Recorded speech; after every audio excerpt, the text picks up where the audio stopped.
Hello, people. Today is a very special episode because Lara gonna get vaccinated. She's eventually old enough to get vaccinated. But Woohoo! before she can get a shot and return to a normal life, we will talk about why businesses need communities today, and we will ask this question to Ashley. And we're going to Yes. talk about guild, and we'll touch a consultancy. And before all that, let's briefly introduce, like, who are we and why do we care about Lara getting vaccinated? Lara, why do Yes, we care I'm about Lara you? and I'm getting vaccinated. And I'm community manager and artist here, so I'm a very important person. So I hope I will Yes. not die. Anna, are you getting vaccinated? I'm not vaccinated yet, but I will be soon when I move to Lithuania, and that's why Yes. I care that Lera is vaccinated too, so we can Anything meet else and hang important out. that we should know about you? I'm writing, I'm coding, I am a woman with 1,000 hobbies, I guess, and that's what you Yes. should know about me.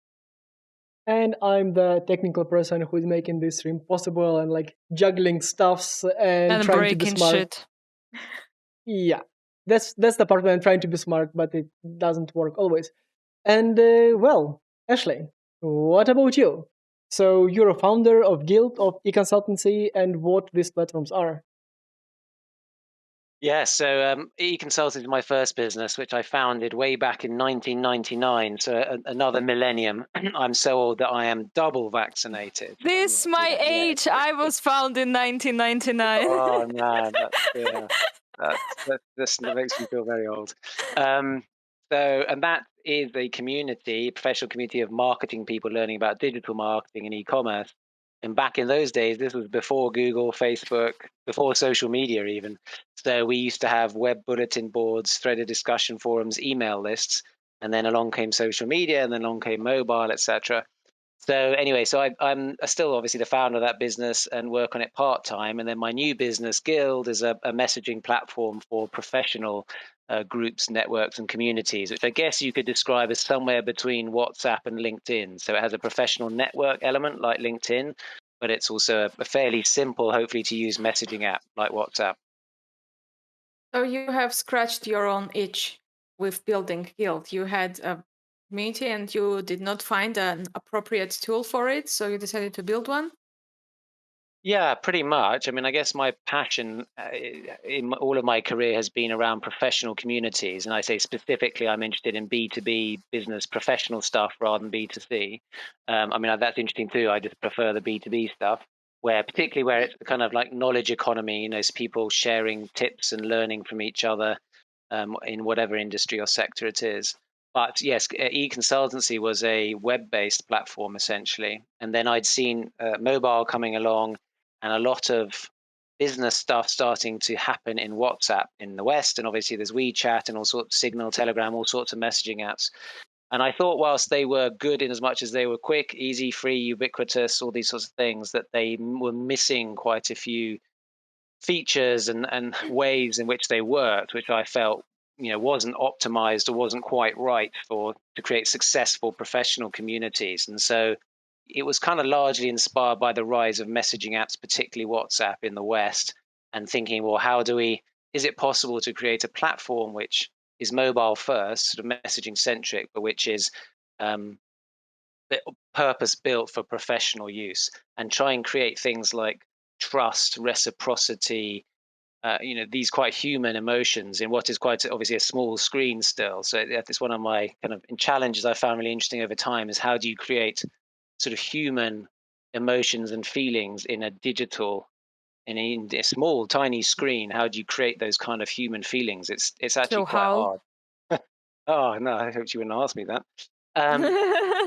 Well, to be honest, although I've sort of been in technology most of my career, we did and we do, even for Guild, you can tell we do a lot of events and face-to-face training and events. And I still feel that whilst experiences like this are great and you get a little bit closer to people, I still like to meet people in person. At least I feel that my greatest bonds, relationships, say trust and still happen in the real world, for me at least. And I wonder whether that's a generational thing, whether that's a fundamentally human thing. And obviously, with the pandemic and everyone having to operate digitally, and obviously now with remote working or hybrid working becoming the thing, we're going to be learning an awful lot about what can work fully digitally, what can be hybrid, what needs to be face to face. And I don't think we've figured out the answers yet. But yeah, I mean, I feel in the digital experience that, for example, in Guild,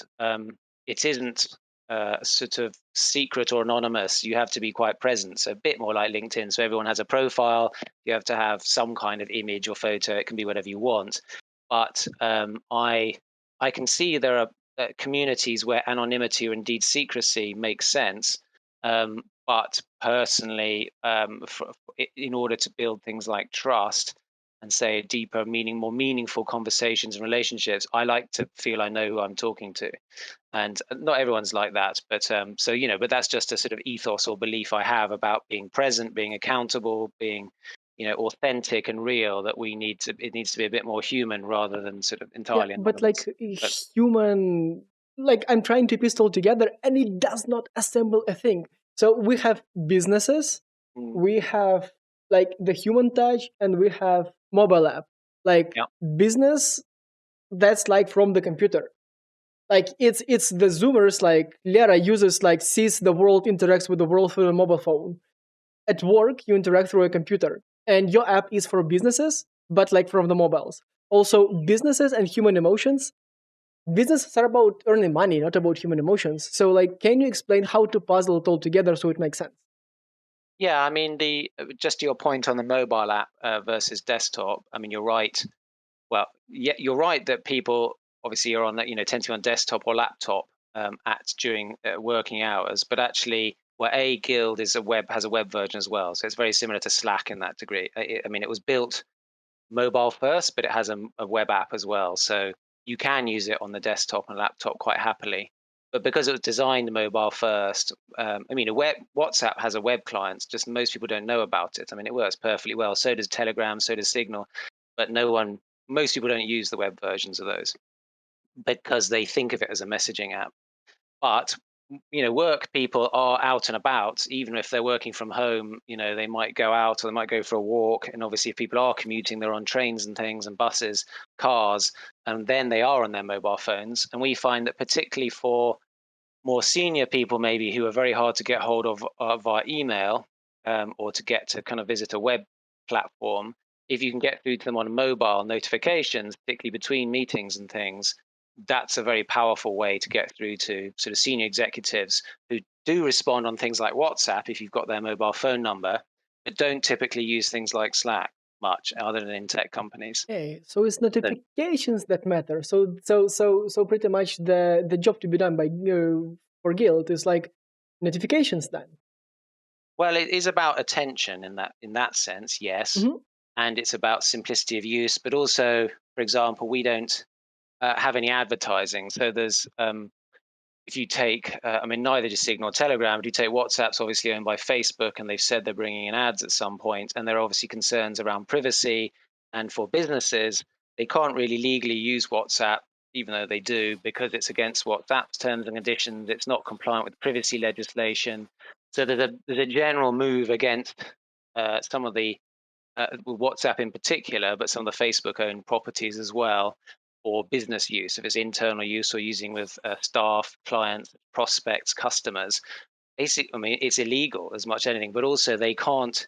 There's no back end to WhatsApp, so at least a tool like Slack has an admin function and actually doesn't have much moderating function, but it does have analytics and data and things like and controls, which Guild also has, but WhatsApp and consumer messaging apps don't. So it suits businesses in that regard because they have all sorts of legal, compliance things. They like to brand it. They want the customer support and service. They want the analytics and the data, which you can get from business tools like Microsoft Teams and Slack, but not from consumer messaging apps like WhatsApp and Telegram and Signal and things. So Okay. Guild is kind of in between, where we say we got the ease of use or a feel almost of a consumer messaging app, but with all the business back end and admin and stuff that you need as a business, both legally and for your own branding.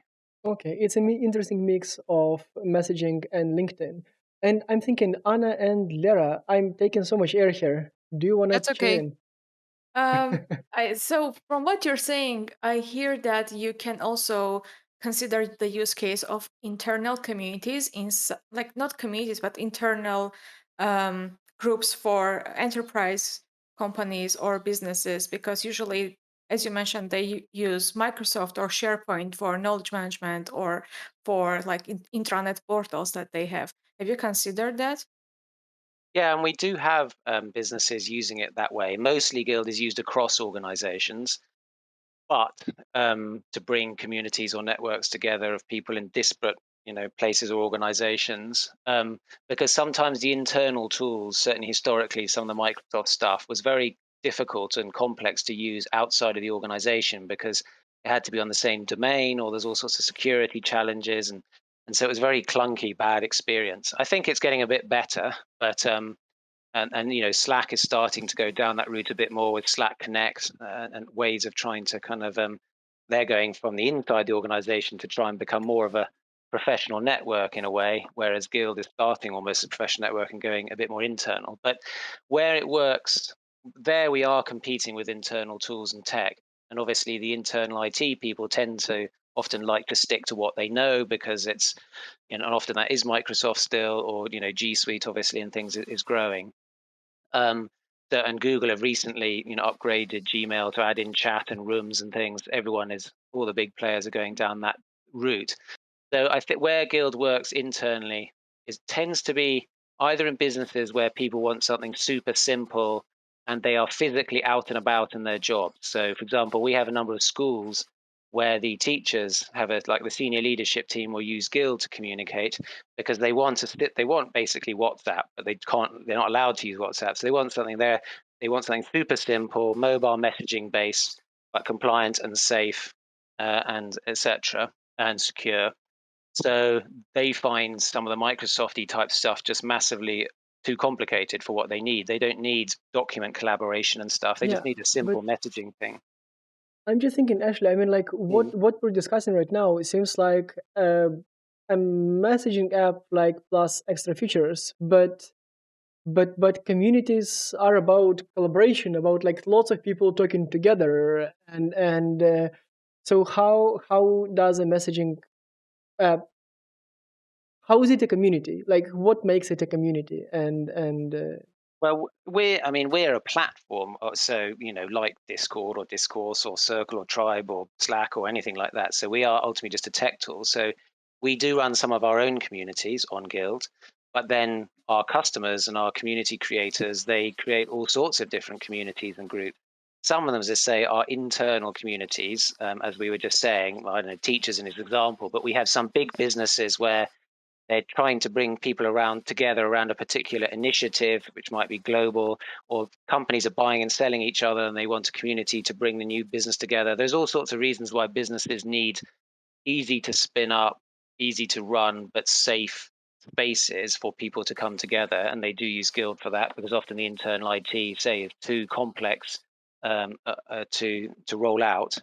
But otherwise, it's we have all sorts of use case. We have a lot of professional membership organizations. So these are people who belong to trade associations, chartered institutes, membership organizations where people have a particular domain expertise and they want to learn from each other. They want to make connections, and these membership organizations, people pay to belong to them, and part of their job to keep their members is to help them interact and connect with each other, and so they use Guild for that.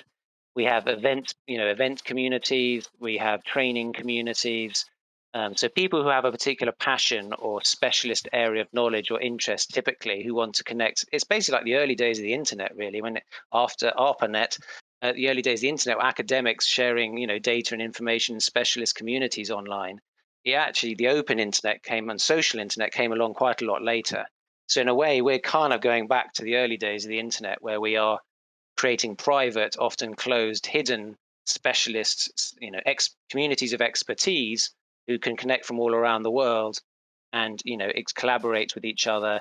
But we don't provide document collaboration because we think that you can do that on Dropbox or OneDrive or Google Sheets and Docs and stuff. So we really focus on the sort of communications and the networking bit. And then if you And want event tech, then you can go to Zoom or Hopin or whatever it is. If you want ed tech or e-learning, then you can go to Thinkify or Learnably, or there's lots of platforms that do, or Notion for content management. So yeah, we kind of look at trying to be really good at the communications and networking, and then increasingly looking at how do we integrate with a tech stack that allows you to do, say, member payments or other things, events. Yeah. So again, after listening all this, I kind of got the feel that you can fit very good with mastermind groups, because a lot of people are like mastermind groups are about expertise and like specific learning program. I wonder, do you have mastermind groups on your community and also on your platform? And also, you mentioned that you are integrating with payment tools, so you don't provide that payment layer for memberships. I see Um, Ethiopian Sisterhood, agency hackers. So yeah, yes, like yeah, or you Guild can see some. Directory. There is a Yeah, lot. you And can what I see. also like about Guild Directory is like messages last month. It's just so cool that it's not just about Mhm. the number of members, but also the messages like last month. So like that's the number that I can relate to and understand how active is the community. Yeah, and interestingly on that, sometimes that almost deliberately is there to put people off, as in some people don't want too many messages, they feel overwhelmed. So a lot of Guild's mantra is really about quality and value rather than quantity and volume. We have on our advisory board, we have a Professor Robin Dunbar, who's famous for the Dunbar number, which is about 150, which is he's an evolutionary anthropologist and studied how many people we can really know, and it hasn't changed because of digital as it happens, and say it's around about 150 that we can properly know who they are, how they relate to us and each other. And so the average size, interestingly, of the guild group is about 120 at the moment. So kind of weirdly it does, which is much smaller than a lot of communities. So a lot of communities on, I don't know, LinkedIn are 10,000 plus or something, and even Slack and I suspect Discord, they get much bigger, but as a result, they don't feel so intimate, or you don't know the people so well. So yeah, we tend to be quite specialist, quite small, but very high touch, very intimate. Often they are, as you say, the groups you can see, the discoverable ones, only represent about 10% maybe of the groups that we have running. So a lot of them are hidden or private.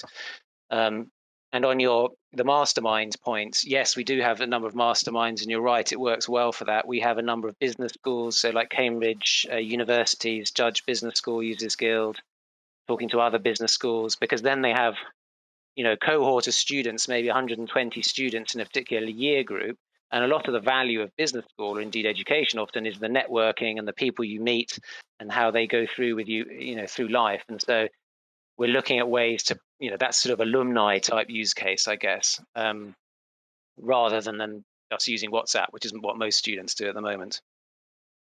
And I'm thinking we've discussed a lot about how businesses use communities and like you suggested some of the use cases, but what are your favorite use cases? Like what should trigger a business so a business would want to invest in a community like right now, either public or maybe internal? Like what should trigger a business so the business would want to invest in a community?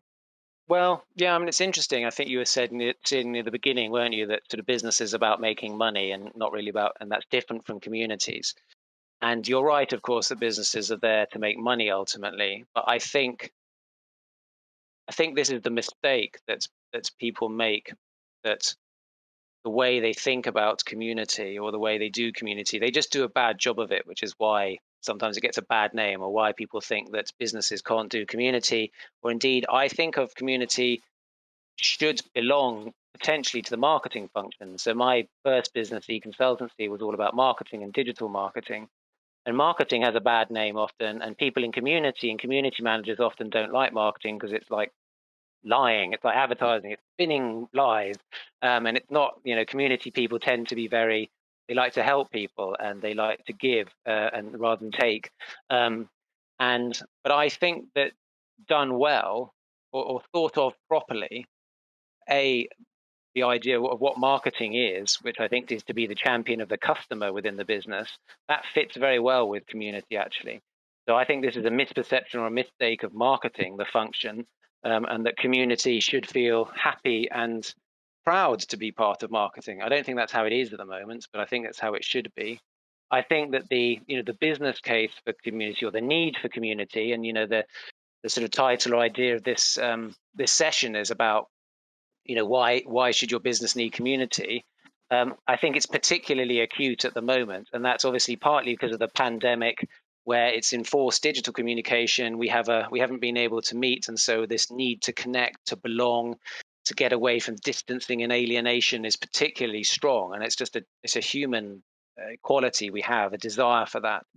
But also more macro trends, so the move towards the gig economy or the passion economy, the creator economy, where you've got people doing side hustles and this sort of thing, and it works globally. That suits particularly smaller communities, I think, but it suits bringing together hubs and spokes and ecosystems which community can form a part of. I think also, looking at marketing, we've definitely seen a trend over the last 10 years where people's trust and therefore desire to buy, renew, refer, all very hard, ROI business metrics, that's dropped for brands and institutions. What people increasingly trust and where and who they buy from is other people, people they trust. So that might be friends and family, but in a business context, that might be professional peers or experts, or former bosses or colleagues. Um, that, along with the fact that a lot of other marketing media, social, email, content marketing has become so noisy, and there's just so much stuff, that community and creating a real engagement is a way to actually get cut through. So to get attention, which we talked about, it's a way to build that trust and goodwill, such that when someone wants to buy or thinking about buying, then they're going to come to you first if you belong to a community that's being created. So I think, there's a whole other things like product and insight. So whatever your product or service insight. So I think something that community can deliver if you can listen in to the conversations that a market is having. That's the best form of kind of customer insight or market research you can get. And marketers spend a lot of money on customer research and customer insights, whereas community, it's happening in a natural, organic way. It surfaces pain points. The people in the community use the language, which is quite important, that you should then, as a marketer, be going, hang on a sec, they're not using, we call ourselves a community platform, and they're all talking about networking. Well, maybe we need to think about our marketing different. Maybe we need to position our product or service differently. So I think, community is super valuable for all sorts of reasons. Some quite strategic, like this customer market insight. Some more tactical, as in improving conversion rates or, nurturing people through the marketing or sales funnel, if you're particularly in B2B marketing. So I think it is making a comeback, really, because it was around back in the 90s when I started. There was the 3 Cs of the dot-com boom, which was content, commerce, and community. And so it's not new, but it's making a comeback particularly because of the pandemic and the shift to digital and this desire for connection. But the business cases, I think, are many, and but still, it's some business people, as you say, they struggle to kind of buy into that business case, and So I sometimes have a therefore doesn't last work. question. Last question is the following. So if communities are making a comeback just as in early 2000s, what going to be the next step? So what happened to communities in 2000s that they need to come back right now? So what would meaning, can we elaborate on what would be the next step for communities now? I think, one of the big shifts, of course, apart from this, we've happened to have had this, coronavirus pandemic has made us wanting to kind of connect or reconnect with people more strongly than perhaps normally. The big change, though, was that, as they're saying, back in the 90s, if you kind of did community, you tended as a brand or organization to own it yourself. So you'd have some, it could be a bulletin board or an email list, but it was your data and or your prospects or customers and things. What happened then was the big tech platforms came along. So in B2B, that was LinkedIn and Twitter, but obviously it was Facebook and things. And essentially, because they had so much more money and created better products and services, and everyone thought they wanted to get more followers and hits and likes and things. It sucked a lot of the lifeblood out of these own communities. Like we had a really vibrant discussion forum on e-consultancy, my old business, back in the late 90s. And then when LinkedIn came along, everyone thought, oh, maybe we should talk about it on LinkedIn because I'll get seen, I'll get visible, I'll get more connections, and it's like a form of marketing. A bit vanity driven, to be honest, in the same way that people might be on Twitter or TikTok. Everyone wants to be famous a little bit. Whereas in a closed community, you might not get that fame because there is no exposure. It's a private, closed group. But what has happened, so that sucked a lot of the community out of the being owned by the host organization to being owned by the big tech platforms. But then the businesses realized, well, hang on a sec, we've just basically given away our customers to Facebook or LinkedIn or whoever it was. We've lost control and they're taking more and more control. And actually, we want to try and have a more direct relationship with our customers or our prospect. So now, and also those platforms have got very noisy. People, LinkedIn groups 10 years ago were quite good. Now today they're rubbish. Twitter is basically a broadcast medium largely. So there is this, both from a business and an individual point of view, they just fed up with the noise of social media a little bit, and they're kind of going back and seeking more curated, quality controlled, private, intimate, environment, and that, which I think is a good thing. There's something the big platforms still have their place, but they're largely sales and marketing. So I think that there is a trend to say back towards more owned, quality controlled, niche, small is good kind of communities on the internet and offline as well. It resonates. This message resonates with me. Yeah, with me too. Like I was listening and I was thinking that's exactly what I was thinking like last year or even in the end of 2019 when I saw that all these communities started kind of booming. And I think the fact that you also deeply care about privacy is very important aspect because right now I see in some communities people are trying to kind of go back to that advertising model, which I personally don't think is good for communities. But yeah, I'm happy that there are other people who Yeah, also no, care about privacy in it is communities. something I feel strongly about. I mean, obviously in Europe, we tend to be more concerned about it in the US because the US economy is so used to advertising and driven a lot by advertising. But particularly in digital environments, what worries me is that if you're ad funded model, obviously what you need is attention, eyeballs, interactions and stuff to sell, create the data to sell essentially to advertisers for their targeted advertising. But what that also, the dark side of that is, and that, I was talking to a guy, a professor of neuroscience at MIT, and he was saying something like 20% of his graduates went to Facebook because they were experts in addiction in order to better engineer addiction to Facebook products. Now, I just think that should almost be illegal. I mean, it's quite horrendous that they know what, they study dopamine and whatever the serotonin in our brain makeup, and they know that the little hits, the vibrations, the little dings and pings we get, they know how to manipulate us to crave more. And I have to say, in some ways, we as Guild or any tech business, we need engagement, even though we're a paid for model. We need, so to some degree, I think, I have to learn from that, but I don't want to embrace it too much because that's like the dark side. But it worries me, not just the business model, but for society. And I have teenage girls, daughters, but in seeing the Instagram, self-image issues, and I just think there's an awful lot of it's bad for society. A lot of what these ad-funded platforms are doing, because it encourages bad behavior really and manipulates behavior in a bad way. Whereas community, for me, should be force for good. Yeah. And Lara, do you want to finish this episode with your favorite phrase? I don't know which one is my favorite. I know Well, what the one that you have printed on the T-shirt. fuck Facebook, yes. Yes, great. So that concludes sort of today's Everything. show. And yeah, I mean, Lara, I know that you're like your mind is melting and you're running to get vaccinated. Yes, but I'm like literally like. yes, but like now that you've heard what happened before you were born, does it motivate you or demotivate you? I don't know, both at the same time. Okay, so go get vaccinated and Thank you please very survive. much. We will need you next Yes. week for another episode. Sure Thank you, thing. Ashley. Thank you, Anna. Actually, Thank this you. episode was one of the few episodes where I very rarely interrupt the speaker because actually what you were saying made a lot of sense. So thank you so Mm. much, you. and Thank you, and, Thank you and very goodbye, much. everybody. Goodbye. Goodbye, Thank you. everybody. Cheers, bye. Bye.